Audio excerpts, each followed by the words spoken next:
This is chapter 15, story number 3, religious war number 3, the 30 Years' War. Of all the religious wars we've talked about, this one is probably the biggest of the three, between the French, the Dutch, and now this one. This is the biggest war of them all. It's huge in terms of the number of participants, also in terms of the effect that it had. It's this massive international war fought mainly in present-day Germany, so right in Central Europe. And it's fought a little bit after the French and the Dutch wars, so it follows that in order. And the main point of this is that it starts off as religious, like most, but then it becomes so much more about politics and empires and who's the leader of Europe between the French or the Swedish or the Habsburgs. So it gets really messy, like all three of these wars do.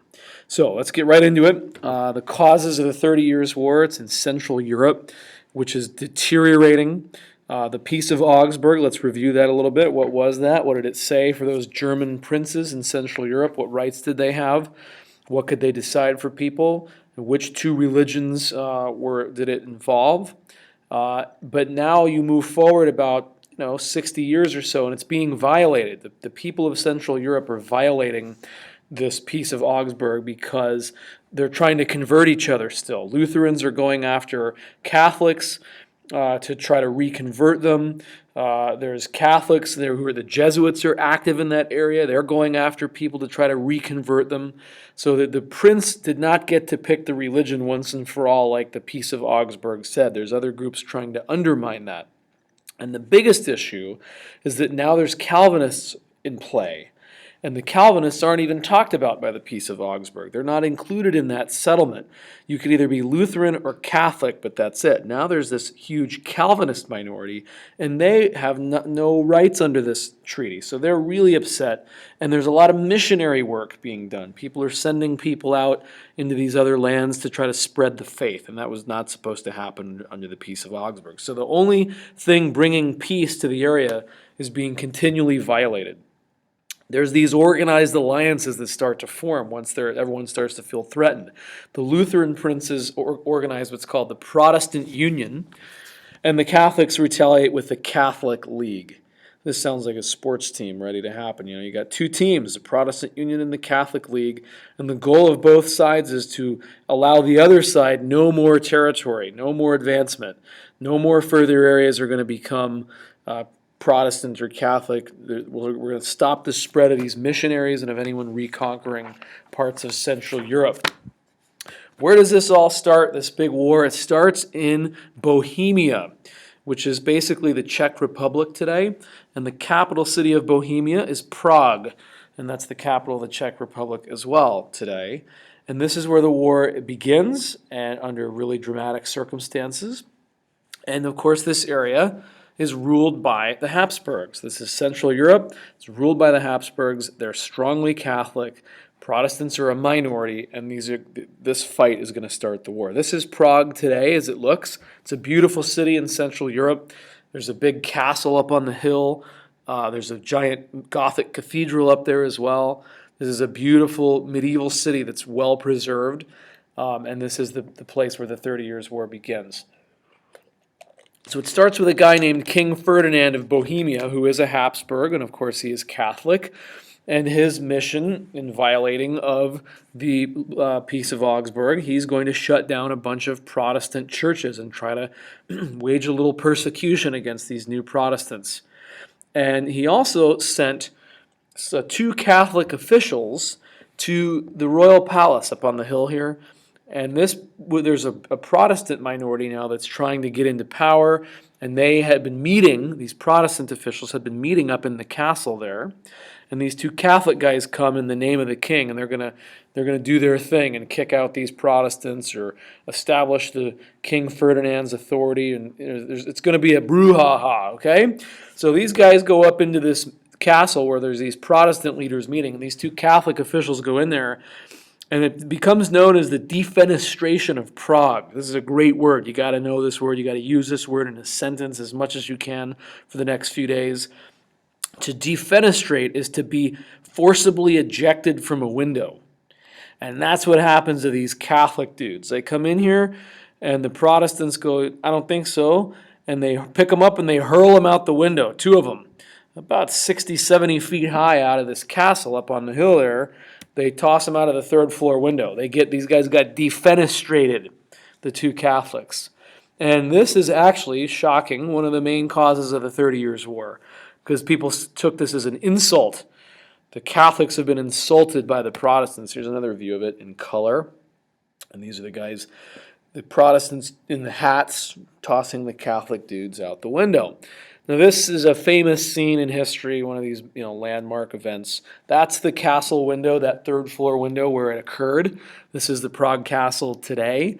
And that big black stick thing on the right, that monument, is a memorial to the defenestration of Prague and really the start of the horrible 30 Years' War that emerged from it. This is reenacted for tourists all the time.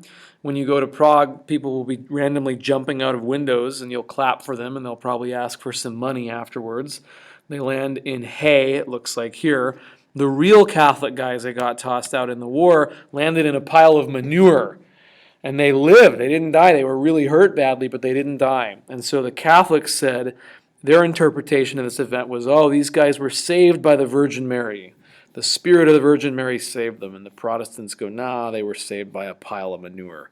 So even the spin that immediately happens in the aftermath of this event starts to take on very modern forms. So here's the window. There's tourists getting the show. And even Legos get into the action. The reenactment of the defenestration of Prague in Lego format. So, good big event. The Catholics retaliate by starting a war against the Protestants. They've been insulted. And so now this is going to turn into a four-phase war. The 30 Years' War takes place, in four parts: the Bohemian, the Danish, the Swedish, and the French. Sounds like we're eating various cuisines during the 30 Years' War, but you can see the map of this war here. It's fought mainly where all those numbers are in Central Europe. Phase 1 is the Bohemian phase, which is really this war between Catholics and Protestants right where the defenestration of Prague happened. All right? And the Catholics win. They win the first two phases of this war. So in the famous Battle of White Mountain, this is the big battle just 2 years after the guys got chucked out the window. And this is the Habsburgs come out with the victory. All right, so this is the turning point battle in phase 1. And the results of that is that Bohemia was completely reconverted to Catholicism. Everyone was forced to convert back to the original faith. Now this alarms everyone else in Europe because this is totally violating the Peace of Augsburg, and now it's a real concern. So everyone else is going to start jumping into this war on one side or the other because the Catholics have now taken the lead. So phase 2 is the Danish phase, where you see like at number 2 up in Denmark there. That's when the Danish have become Protestant. So they're going to come to defend the Protestants in this fight under the leadership of King Christian IV. And they show up to fight on the Protestant side because they think all of Protestant faith is threatened. If we don't stop it here, this might all spread up to our neck of the woods. So again, the Catholics still win the majority of these early battles. And the Habsburgs are the main ones fighting for the Catholic faith. And by 1629, this is the end of the Danish phase. The Danish lose, the Habsburgs win, and it's the peak of Catholic or Habsburg power. And the Habsburgs pass what's called the Edict of Restitution. By the way, little King Christian here has his beat-down stick too. So that's a theme of pictures of monarchs in the religious wars. Everyone holds a big stick. All right, so phase 2, the Edict of Restitution. This is basically all of the territory that Catholics had lost to the Protestants, going back almost to Martin Luther, goes back to the Catholic faith, goes back to the Habsburgs. And only Catholics and Protestants are allowed to practice faith in the entire Holy Roman Empire. No Calvinists. And now this is going to cause these Protestants even further away to freak out and join the side of the Protestants in this war. So the Edict of Restitution is just the Catholics making some land grabs and getting back what they had lost. It's not the most important thing in the world. All right, phase 3. Enter Gustavus Adolphus. The last two phases are going to be won by the Protestants. And Gustavus Adolphus was the king of Sweden. He was the Protestant king of Sweden, and of course he shows up to play for the Protestant side. And this guy's a military genius in history. He's known for that, being modern in his approach to battle. He's actually going to get killed in the 30 Years' War, fighting actively in battle for the Protestant side. So he shows up and he wins two important battles. Two important battles are won, and those battles are called Breitenfeld, Breitenfeld, and the Battle of Lutzen, Lutzen. And that Lutzen is where he was fatally wounded in that battle, and he died in the cause. But he's a brilliant man on horseback and commanding his troops. Here he is, depicted in front of his famous victory at Breitenfeld. And we go back to the map here to see phase 3, which is the intervention of Gustavus Adolphus of Sweden. He comes from the north, and he fights most of the battles up in the northern part of Europe. And you see there's Lutzen right there marked on the map. All right, so the Swedish victory. He wins. He saves the Protestant cause. That's the fill in the blank there. And his victory ended the Habsburg ambition of uniting the German states under Catholicism and reconquering all of it. So this guy saves the day. He's the turning point in the 30 Years' War. The fourth phase is called the French or the international phase. The French decide to show up to the 30 Years' War at the very end. Once it was already decisively on the side of the Protestants, they're kind of late to the party here. But the French join in because this is their chance to stick it to the Habsburgs one final time. They don't really care about religion, as you'll see, the French. What they care about mostly is being the most strong political force in Europe. And this is phase 4. You notice that? There's the mark by the French.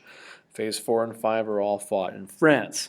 So the French phase, they actually joined the war on the side of the Protestants.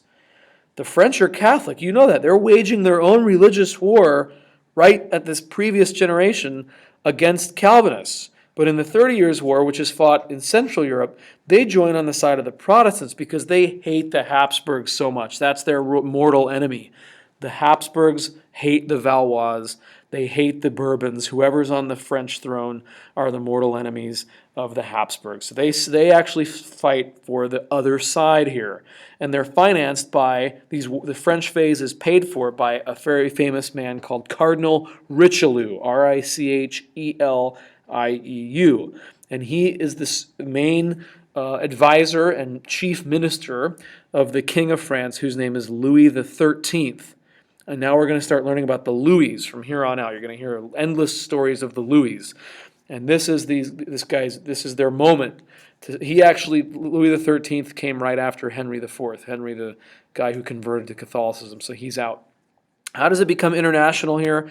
The French fight, the Dutch are involved, the Swedish are still there, troops from Scotland show up, Finnish troops from Finland, and as well as the Germans and the Habsburgs that have always been there. Also, the Spanish are involved on the side of the Catholics. Everybody's involved in this last phase of the war. But the Protestants come out on top. You got to know that. Protestants win mainly because of the Swedish, but also because the French show up here at the end as well. So it's a big victory for the Protestant, French, and Swedes. So we end the whole thing in what's called the Peace of Westphalia, which is really important. This is a huge turning point peace treaty in the history of Europe. That date, 1648, is a must-know date. And so this is the end of the religious wars. So let's go through these points here. It's a turning point in political, religious, and social history. This settles, almost once and for all, religious conflict in Europe. It recognized the authority of the 300 German princes, who were mostly Protestant, because of course they won the war. So those princes are reconfirmed as who's running Central Europe. Let me scoot forward here this is the map of what it all is going to look like. So it stays chaotic. Look at the Central Europe, all that messy looking territory. The 300 princes rule that area. They stay in power. The power of the Holy Roman Empire, the Habsburgs, was limited.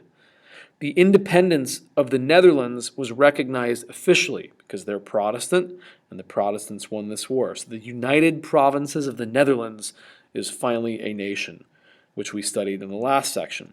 France gains the province of Alsace, which is actually that little red area right between France and Switzerland. It's called Alsace. That becomes a territory famous later in history for going back and forth between Germany and France. So France is a big winner. Highlight them, put a little star by them. The French gain prestige. This is going to kick off the period of absolutism in France, where the French kings become the most powerful kings in all of Europe. And they get that by coming up with a big win here in the 30 Years' War. Sweden is also the other big winner. You got to know France, you got to know Sweden, under the leadership of the now dead Gustavus Adolphus, but they gain a lot of territory here, as we'll see, and they, of course, won the war, so they get a lot of spoils of war in the form of money. The Pope is denied the right to intervene in German religious affairs from now on, so it's a big loss for the Pope, and it reduces the role of the Catholic Church in European politics. So this is a big deal, the Peace of Westphalia. How about religion? How do they settle it? The Peace of Augsburg is going to stand permanently, and they're going to legalize Calvinism. So here's the religious map of Europe after the 30 Years' War. It's still mostly Catholic, but there are now pretty good Lutheran majorities up in Northern Europe and a lot of Lutheran minorities everywhere else. You can see where the Calvinists are. They're sort of yellow color. Anyway, let's pause the podcast here, look at the map, and see what the religious breakdown is. It's messy, but at least they're going to stop fighting over it. What goes on here in Germany after the 30 Years' War? What's the impact of this horrible 30 Years' War in Central Europe? Socially, it's a disaster. It's the worst war in modern European history before we get to the 20th century. So prior to World War I, the 30 Years' War is the worst war that we've seen so far. 1/3 of the population of Central Europe was probably killed in this battle, in this 30-year war. And you can see the casualties. Where it's red, that's where more than half the people died, and it sort of goes down from there. So all the fighting was on the coasts of Northern Europe. Terrible. Diseases everywhere. There was new outbreaks of plague and syphilis. So if you didn't get killed by the war, you got taken out by disease. What happens here? There's inflation coming in now.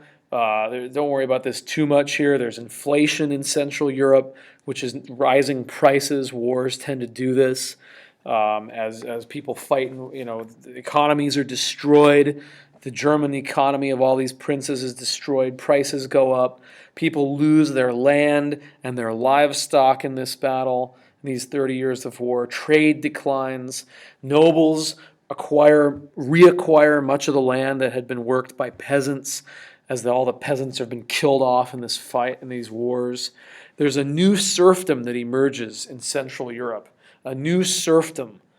Okay? So it's that's the main point. You got to know there's a massive just economic loss because of the fighting in Central Europe. And what all this leads to is there's not going to be a nation of Germany in Central Europe until the 19th century. It's going to stop any idea of a united Germany from developing until the 1850s. So it's going to stay looking like this, which is what the Holy Roman Empire looks like. Look, every one of those different colors is a different little prince or little kingdom in Central Europe. It stays divided. Here's the big map of Europe again. Got to kind of look at this. You've got England as a nation, of course France, now Spain. Those are the new monarchs. The Italians are still in city-states. Eastern Europe, don't worry so much about them.